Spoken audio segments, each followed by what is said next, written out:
In November, the Glazer family announced they were prepared to explore strategic alternatives for Manchester United, and this could include investment or a full sale of the club. Just listen to Avram Glazer himself speaking to Sky Sports in Florida. Well, as we announced yesterday, the board went through a process and it's decided it's going to look at different strategic alternatives, and that's what we're doing. Make no mistake, any sale would be a seismic moment in the sporting world. Many at Old Trafford have been desperate for the Glazers to move on ever since they took full control in 2005, so we'll be praying that next year their dreams come true. However, Manchester United will not come cheap. The investment banking firm the Rain Group have been employed as their exclusive financial advisor with a remit to get the best price possible for United, and early indications suggest that could be between £6 to £7 billion.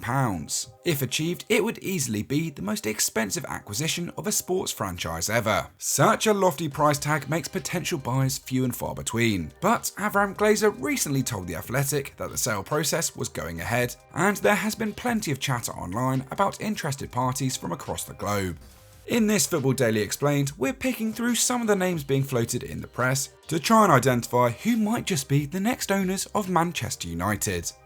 It's not hard to see the appeal of Sir Jim Ratcliffe taking over at Manchester United. Born in Failsworth, a town in the Greater Manchester metropolitan area, Ratcliffe is a Red Devil, and this fact alone will be music to the ears of United supporters disenchanted by the Glazers' absence over the years. Among his many ventures, Ratcliffe is best known for creating the chemical company Ineos. The Sunday Times puts his net worth at £6 billion, making him the 27th richest person in the UK. However, Forbes believes his true value is much higher, and it's worth noting that in 2018 he was considered Britain's richest person with a £21 billion fortune. Either way, the 71-year-old is doing just fine. To add more fuel to the fire, Ratcliffe has confirmed his interest in United. If the club is for sale, Jim is definitely a potential buyer, a spokesman revealed, while it's also known that he discussed a potential sale with the Glazers personally over the summer. He has plenty of experience in sports too. Through his company Ineos, Ratcliffe is heavily involved in sports varying from rugby to Formula 1 and sailing, while his cycling franchise team Ineos has been successful in the Tour de France and Giro Italia.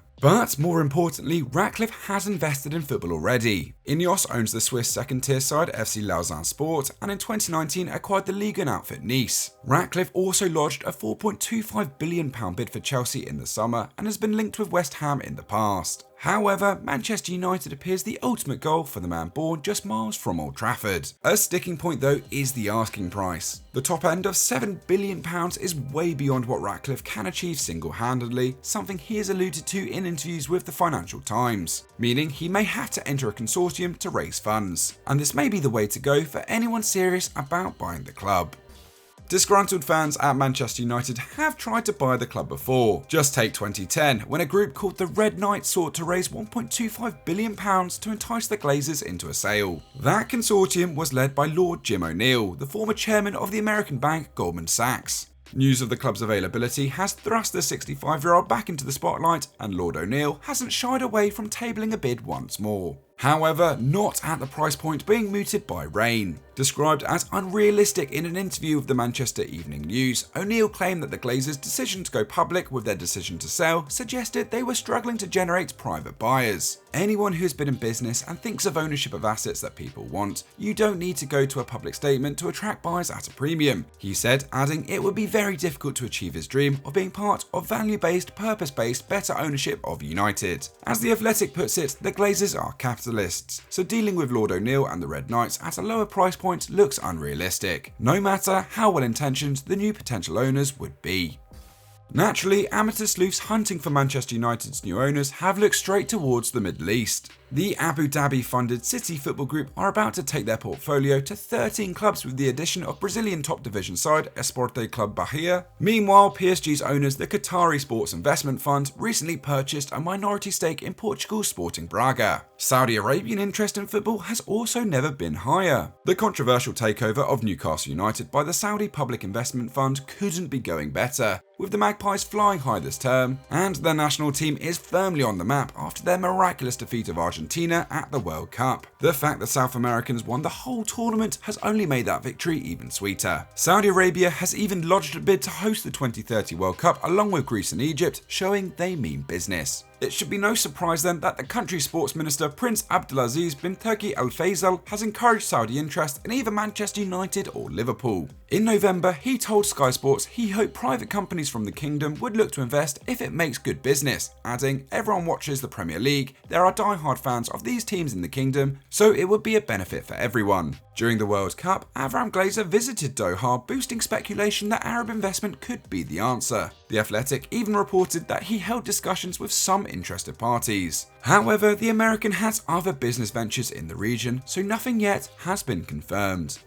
The idea of the Glazers selling up to another set of Americans won't be welcomed by a large section of the United faithful. In the summer, a false article linking the US investment firm Apollo with the club was described as totally unacceptable by Gary Neville. But the reality is that US interest in soccer is only increasing. According to Deloitte, 2/3 of investment in Europe's biggest leagues over the past 5 years have come from America, with Burnley, Bournemouth and Lyon all examples of clubs to fall under US control. So could United stay in American hands? The tech giant Apple emerged as a surprise contender after making moves in the football industry, notably claiming the MLS streaming rights in the States. But their interest in United has since been rubbished. And Amazon have been linked after their continued expansion into European football. They currently have a sleeve sponsorship deal with Napoli, dominate the broadcasting rights for Ligue 1 and currently show 20 Premier League matches per season. But it's likely a broadcaster buying a football club would fall foul of the Department of Trade and Industry's regulations on anti-competitiveness, as happened when BSkyB attempted to purchase Manchester United in 1999. It means that any US interest is likely to come from another US private equity firm in the mould of Redbird Capital, the owners of AC Milan, Toulouse and investors in Liverpool. That said, the Glazers know they'll have to tread carefully if they decide to go down this path.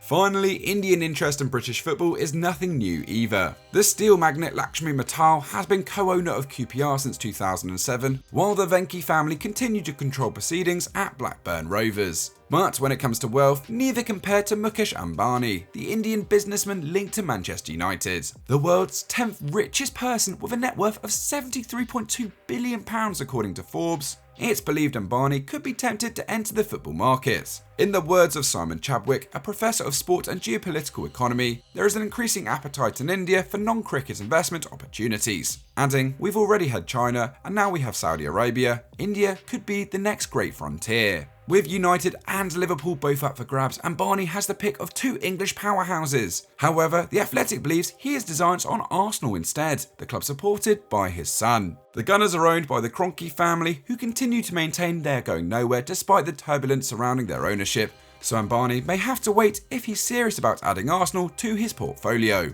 But if he gets impatient and decides Manchester United is his next best bet, then he certainly has the resources to make a deal happen. So that's our run through of some of the names being linked with Manchester United in the press. We should stress that most potential buyers will probably remain anonymous until the right moment, but you still get a taste of what you might expect. This has been Football Daily Explained. Like the video if you enjoyed it, subscribe to the channel, and we'll see you next time.